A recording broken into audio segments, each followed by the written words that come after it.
With the stroke of a pen, Governor Pat McCrory signed House Bill 817, known as Strategic Transportation Investments, into law in June.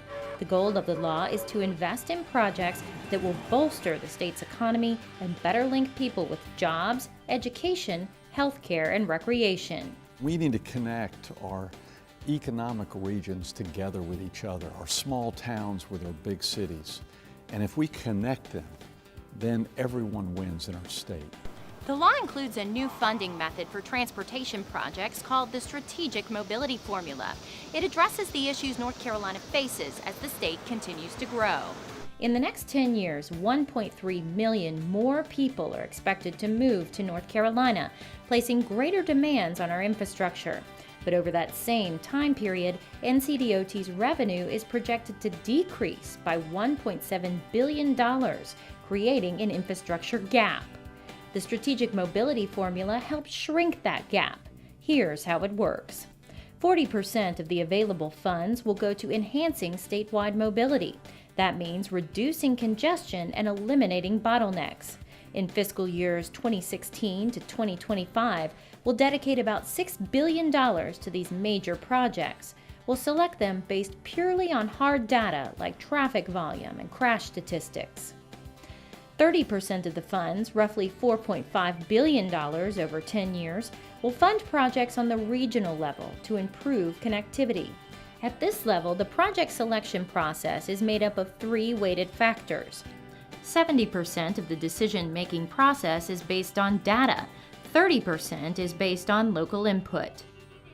The final level of the formula is the division level, which will address local transportation needs. We'll spend about $4.5 billion over 10 years to make these improvements. Projects in this category are selected based on the following breakdown: 50% hard data and 50% local input. The benefits of the Strategic Mobility Formula are great. It will allow us to fund at least 260 projects and generate more than 240,000 jobs from 2015, when the new formula goes into effect, to 2025. That's 85 more projects and 100,000 more jobs than under the previous funding structure. So we do more sooner with the same amount of money that we were getting. And that's the key to the Strategic Mobility Formula. The formula isn't just focused on roads. From rail to aviation, all transportation modes will compete for the same funds.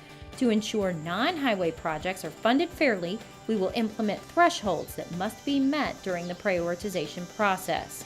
You may also submit new projects for consideration, but there is a limit on the number of new projects you can provide, and it varies by mode.